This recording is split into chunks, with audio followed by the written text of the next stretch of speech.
In this video, we're going to go through and import our project that we created in Android Developer Tools into Android Studio. Early versions of Android Studio had difficulties with this, and it was quite a sort of a hair-pulling out exercise to get that to work. But these days it's a lot easier, and let's go through now, and I'll show you just how easy it is. Okay, so I'm in my test project. So first things first, I'm going to go to File and close this project.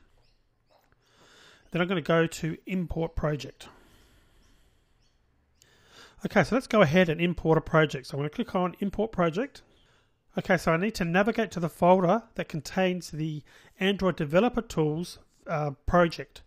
So not the Android Studio one. So I'm going to go back and just select a simple one. I'm going to select the calculator. And click on OK. You can see what it's doing here. Firstly, if you notice the title, it's got Import Project from ADT Eclipse Android. So it's smart enough to detect that this is an Android Developer Tools project that we originally did using Eclipse. It then gives us the destination where it's going to write these, and that's the project file, project directory, I should say, that I created for Android Studio projects. So I'm quite happy to use that. Click on Next. Okay, so it's now asking, essentially it's saying, do you want me to do all the hard work for you, or do you want to do it manually?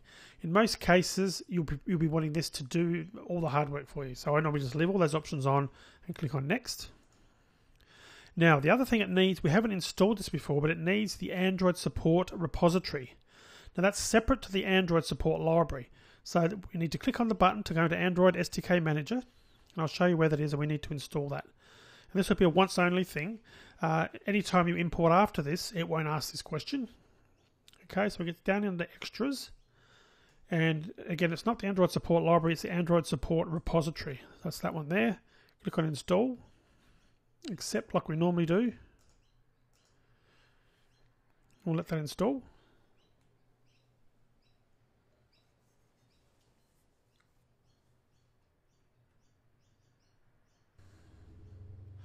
Okay, you can see it's now installed, so we're good to go. So we're going to close that down, and now we just need to click on Finish.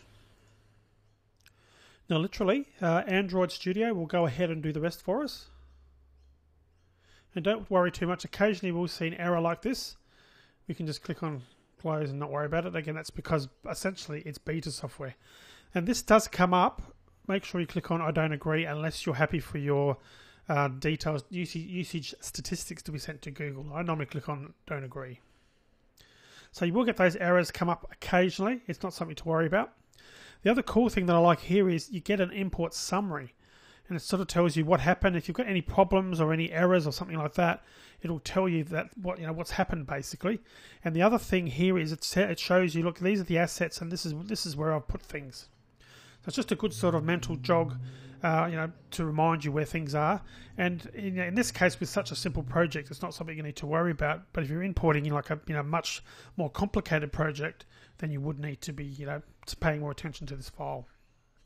Okay, so I'm going to go into App, and we should find, if we go into Manifests, we've got our manifest file, and that's obviously our org.example.calculator, as you can see, and our main activity. And if we go into our Java, you can see that's clearly our setup. And just to confirm, go into Layout, double click, and there's our interface over here, and that's our layout.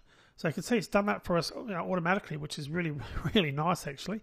And the scripts, again, there's not much to see here, but it's automatically added the support library. And settings and so forth. It really has done all of it, virtually automatically. So what I'm going to do now, I'm going to give this a test run just to confirm that it's working on my Google Nexus 7. Now I've got a new bit of software that I've installed called Mirror, and that enables me to take a better screencast of what's on my Google Nexus screen. So I'm going to start that. Then what I'm going to do is run this project on my Google Nexus 7 so you can see, just to confirm that it's working okay. And we can click on Gradle Console just to see what's going on. It's working away. And the first time you build these projects, do expect them to take a little while. Okay, that's now my Android device. You can see it's now running version 5 because I'm running what is now the beta version, just waiting for the official release to come out. I'm going to click on OK. I'm going to switch over now to my device so you can see what's on my screen.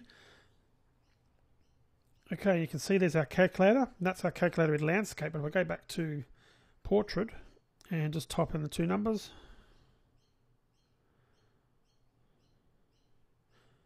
12 plus 85 is 97. So there you go. So it's working nicely, and it imported the whole project for us simply and without any fuss.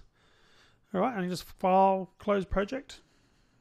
And we've now got our project that we can refer to whenever we want as well. So I think it's a pretty cool import facility. It just makes it quite easy.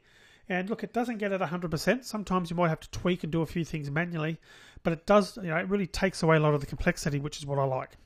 All right, let's move on to the next video.